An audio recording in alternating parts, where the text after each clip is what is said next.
Good morning, everybody. Assuming it's morning, where you are. If not, good afternoon, good evening. I did promise yesterday to do a few coping strategies for those currently stuck in social isolation or those doing social distancing who normally have quite active lives and are really struggling with the adjustment. So I've trolled through my friend groups, I've asked for posts, I've had messages from people just with the things that they're struggling with most, and I'm hopeful that my useful list of tips will help you get through this without losing your minds from boredom or stress or anxiety or any other kind of issue. So anxiety is the first one I would like to talk about very, very briefly. A lot of people are struggling with anxiety at the moment. I think the best thing you can probably do is acknowledge the fact that anxiety right now isn't necessarily a mental health issue. Anxiety right now is an appropriate response to the situation that you find yourself in. It is normal for you to be stressed or anxious during something like this. It's how we're supposed to feel. So don't beat yourself up about the fact that you're feeling anxious right now, because I would imagine quite a lot of people are. That said, there are some things you can do to help yourself cope with the anxiety side of things. The first one I would recommend is breathing exercises. Take some time every once in a while, or if you find yourself feeling particularly panicky, to just relax and breathe into it. So breathing square is my personal favourite. You imagine a little square and you're going to breathe your way around the edges. So you inhale up one side, hold across the top, exhale down the other side, and then hold across the bottom. So in, hold, out, hold. This helps to really calm me down, particularly with bad pain situations. So if I injure myself badly and I'm not quite sure what to do with myself in the short term, that's the sort of thing I swap to cope with. Tidal wave breathing is tidal breathing is quite a nice one as well. So you imagine the tide going in and out, waves lapping against the shore. You breathe in when the tide goes in, and you breathe out when the tide goes out. And you can gradually slow that down and calm yourself down. It works wonders. From an anxiety point of view, it's really important to focus on what you can do and what you do have control over. This is not the sort of global situation where you're expected to solve everything from your living room. So taking a little bit of time to just prioritise what you want to get done, what you're hoping to achieve, what you can do, and then acting on those things and those things only can really help you manage your anxiety. So following government advice, social distancing, checking in on friends and family, these are things you can do and things you can usually do quite easily. Fresh air is really important for this. From a mental health perspective, we know being outdoors is super good for us. So even if you're only getting a few minutes here and there, or you're only going out at really antisocial hours, or you're just opening a window at midnight to feel the breeze on your face, get something that resembles fresh air. Just do it from a distance, further away from other people. Talk to somebody. Communication is really, really important, whether it's via message or whether it's via phone call or email or text or tweet or anything. Stay in contact with people, particularly because they're probably feeling just as anxious as you are right now. I do have a Facebook group called The Black Box. If you would like to join the Black Box, I'll put a link for it at the bottom of this. The Black Box is just a place where you can rant and let off steam and complain about stuff, and then leave it there and leave that negativity when you leave the box. Okay? My wonderful colleague, Kim Clayton, who's just joined and said hey in the comments, is solution-focused hypnotherapist, and I've worked with her a lot. She has a fantastic recording you can listen to as you go to bed at night. It is still part of my nightly routine and probably will be forever. I will put a link to that in the comments as well if Kim hasn't got there before me. So that's a really nice way to wind down at the end of the day and just leave one day's anxiety behind before you start the next day on hopefully a slightly better footing. Okay, so occupational balance is the next section on my notes.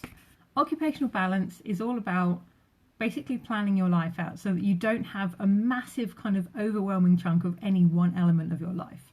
For people with chronic illnesses, often our lives tend to be self-care heavy. We have to spend vast amounts of time just doing everyday stuff to look after ourselves, or we can't function. The difficulty with that is that the more time you spend on self-care, the less time you have for productivity, the less time you have for leisure, the less time you have for social activities. So finding ways to balance that out can be quite important. When you are looking at this, it's worth setting yourself some goals and having a bit of a creative think about how you can achieve different elements of your life. Productivity is a big one. A lot of people will now be working from home for the first time, so I have got a section on working from home in a minute. For those of us that perhaps can't work at the moment or are on reduced hours and are used to being very, very busy a lot of the time, productivity does not just have to mean ways that you earn money to put food on the table. Productivity can be blogging, it can be learning a new hobby, it can be actually writing to people maybe. It can be, what else have I got? Gardening is productivity. Just as an example, the first time my health put me on bed rest for an extended period of time, I learnt nail art, and that's still something that I fall back on when I'm having rough times now.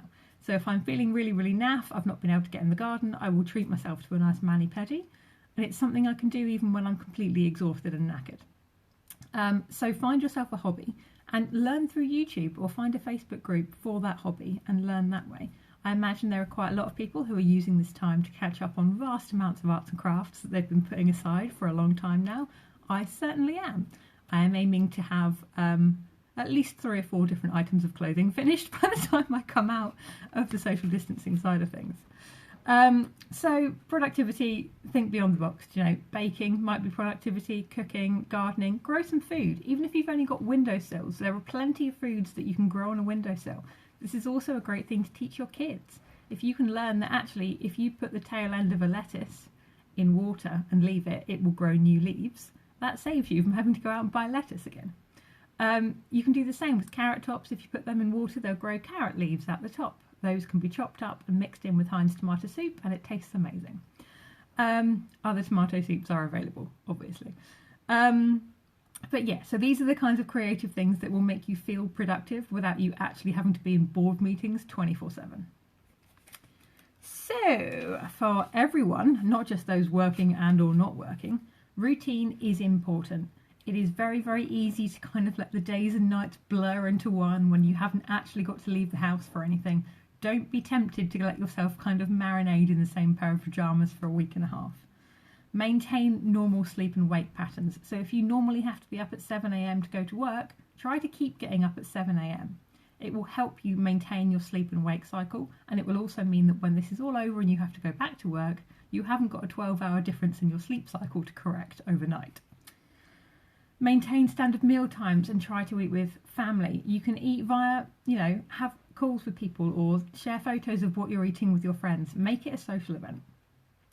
Exercise is really important. For those of us who might be on really strict isolation, particularly those with one of the at-risk categories, exercising from home might be one of your only options. If you're social distancing, exercising outside, fresh air, still good, just don't go near other people who are also doing the same thing.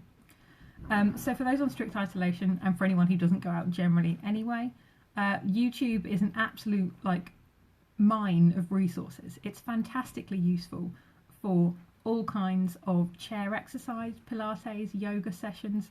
Pace yourself though, and I will put information on pacing at the bottom of this as well. Don't feel like you have to take up a new hobby and become a Pilates master by the end of the coronavirus pandemic. You don't. It's just about getting you a little bit of activity. If you normally don't exercise, don't feel the need to suddenly take up doing 3 hours of hardcore circuits around your kitchen in the same go. Okay? Hopefully that's useful. Quite a lot of fitness instructors who are now not allowed to go out and work have been turning to social media for things like this. So if you scroll through YouTube, Facebook and Twitter and all the other social media platforms, quite a lot of exercise instructors are now giving out videos for free. A lot of professional athletes are doing the same thing, so you can follow along with what they're doing to get yourself some ideas. Just obviously scale it for your own abilities. I did gymnastics as a kid. That does not mean that I will be picking up Max Whitlock's fitness routine for the duration of this. I won't. It'll kill me. Okay, what else have I got? Exercise doesn't need to be yoga and squats and Pilates and stuff. It can be fun stuff too. So dancing around your house is fun. If you have to load the dishwasher, you could consider doing that to music. What I would say though is alternate activities regularly. So don't have dancing and house cleaning time that lasts for 5 whole hours, because you're going to regret it. Firstly, because you'll run out of house cleaning stuff to do, and secondly, because you'll probably have backache by the end of it. Excuse me. With your activity alternating, try to swap between tasks that have different demands on your body. So if you've been doing board meetings via Zoom or via Skype for the last 5 hours, and you've been going through spreadsheets and Excel and charts and all kinds of other stuff and sending emails, don't take a break from that and go and write a blog post, because it's the same part of your body and your brain that's doing all the hard work. Take a break from that and go and do 20 minutes gardening. So alternate between physical, cognitive and relaxation tasks. I generally alternate quite quickly because of the chronic fatigue and the joint problems. So it may be that I actually do half an hour of emails and then I'll go and load the dishwasher. And when I've loaded the dishwasher, I'll do 3 or 4 rows of knitting. And then I'll start the cycle round with another cognitive, another physical and another relaxing task. You are allowed to have downtime, so don't feel like you have to be doing things all of the time. This is a marathon, not a sprint. Not a sprint. You are allowed to just relax for a bit and watch TV and, you know, stream things on Netflix or whatever. You don't have to be on the go constantly. Particularly important advice for people who have now suddenly found themselves operating a school out of their living room. Do you know, kids benefit from rest, kids benefit from learning creative ways to relax just as much as adults do. Okay. Right, working from home top tips. Okay. One of the benefits you get from a standard work environment is what I like to think of as mini supervision. So if you are self-employed and you work from home like me, you are used to being a little bit isolated. For those of you who normally work in busy environments, one of the things you're probably going to miss most is getting asked how you're doing and how was your weekend and do you want a cup of tea 500 times a day. This social interaction is something so integral to the work environment that you may not even realise you miss it until a little bit later on. But you will. You can get a group chat going for your colleagues, you can use friends as colleagues, you can join Facebook groups for your profession area, particularly those geared towards self-employed or working from home type skills. People who've been doing this for a long period of time will have found ways to adapt to working at home. You don't have to be a pro at that straight away. Okay, give yourself a uniform. This might seem a little bit silly, but one of the reasons a uniform is so effective for people who particularly have quite stressful jobs is that when you take off your uniform when you get home, you leave behind all of the negativity, the stress, the hard work, and it's gone. And you can reset yourself into pyjama and takeaway mode. If you're working from home and you're at home all the time, it might be very, very tempting to stay in pyjamas all the time. I quite frequently do work in pyjamas, but I will always have smart casual from the waist up. Usually. A lot of my regular clients are probably just seen me in hoodies looking like rough as heck, but it's all good. It's something as simple as often for me, I always wear lipstick or lip balm when I'm doing video calls. So putting that on, that's my going to work uniform. And I may even take it off when I finish work because it feels like I'm done. It draws a line underneath your work and lets you get on with something else. The same goes for office spaces. Create yourself an office, even if you're hot desking around your own house. It may be a laptop, a mouse pad, a coaster, a drink and a lamp and a pen. But put them in the same place, in the same area. Use them and then put it away or walk away from it when you're done. One of the things so many people fall into when you're working from home is the trap of accidentally doing a little bit too much work. Because you're not commuting, you think, well, I'll just do a few more emails or I'll just do a little bit more of that. And suddenly it's midnight and you're still slogging away arranging appointments with people who won't get back to you until tomorrow because they've gone to bed. It's really useful to do things like that. So a lot of people who work from home will have a home office for exactly that reason. You can shut your laptop and you can walk away from work and you can have a proper break without part of your brain being dedicated to dealing with stuff on the laptop and dealing with work. Okay. Take mini breaks. Normally at work there will be periods of time where a colleague will chat to you or you'll pop to the loo or you've got to get up to go and fax something, so you stare into space while that happens. Is faxing still a thing? I don't know if that is. But like printing, scanning, filing things, you do get up and you leave your desk. When you're working from home, if you can reach every aspect of your office by just swiveling your chair around, there's a tendency not to get up and move. So I've tended to tell myself that after every client, I will always have a break. Even if I don't feel like I need one, preemptive rest taking is more effective than reactive rest taking. So particularly if you're prone to back and health problems, back pain, chronic fatigue, chronic pain of any kind, if you get headaches from computer work quite often, if you find sensory overload as an issue, don't be tempted to just back to back swap from task to task. Take a break in between each one. It may be that you actually use the commute time that you would have had to take breaks throughout the day and spread it out, because you're not spending so much time literally stuck in one place. You've got more flexibility with how you cope with things.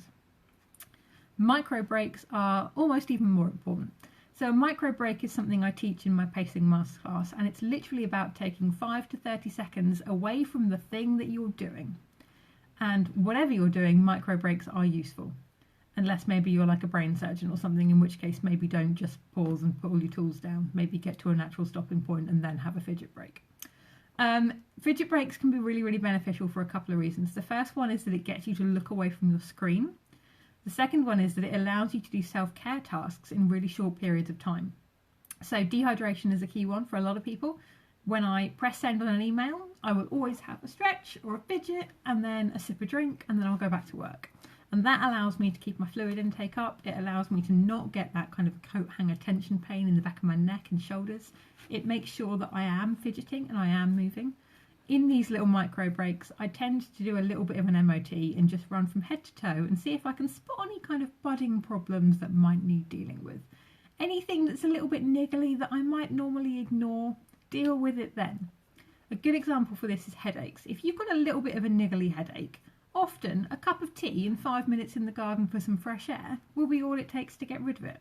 If you ignore a headache for 4 hours, by the time you finally try to deal with it, you've been staring at a screen, you haven't blinked, you haven't had anything to drink, and you actually need to resort to painkillers to feel even a little bit human again. So, hopefully that's useful advice. Be proactive with all of your health stuff through all of this. And this is good advice generally. Don't feel like you can go back to ignoring things the minute this is all over. It's actually better for you to be proactive health-wise. Okay. Activity alternating, I have already talked about. With work, it is important too, though. So it might be that actually if you've got 4 things to get done during the day, don't feel like you need to do all of one activity and then send it off and then do all of the next activity. It's okay to alternate between tasks. I might alternate between writing up notes, sending emails, and doing a little bit of social media advertising. All of this is a change in routine, and it keeps my brain active, keeps me working, keeps me engaged with the activity.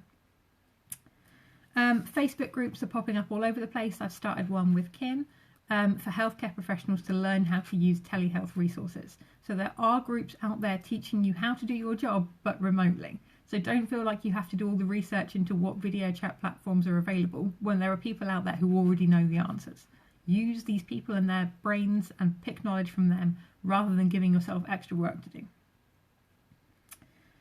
Okay. With your office, if you are hot desking around your house and you're just making a little office space, what I would say is do pack it away at the end of every day. Don't leave your office on the kitchen table and then eat meals around it. Get rid of it and put that space in your house back to normal. Hopefully this will help you feel a little bit more engaged with things.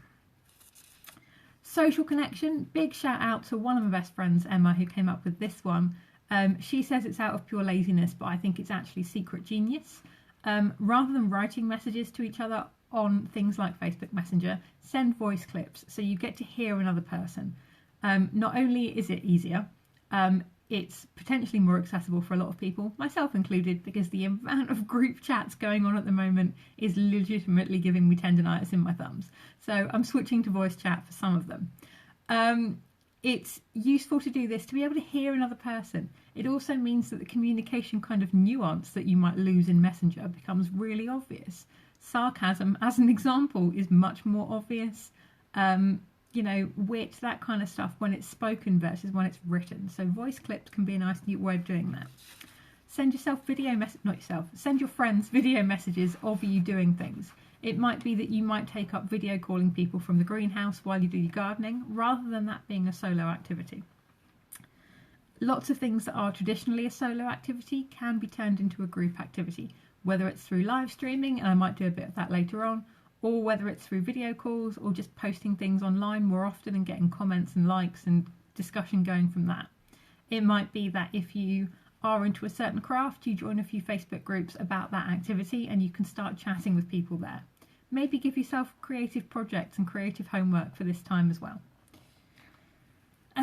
Online gaming is another good one. A lot of the online gaming things will now have like a chat in the corner. Make use of it. Actually engage with the people you're working with. You may not have spoken to these people properly. You may not know who they are and what they're doing. It's a good opportunity to make new friends.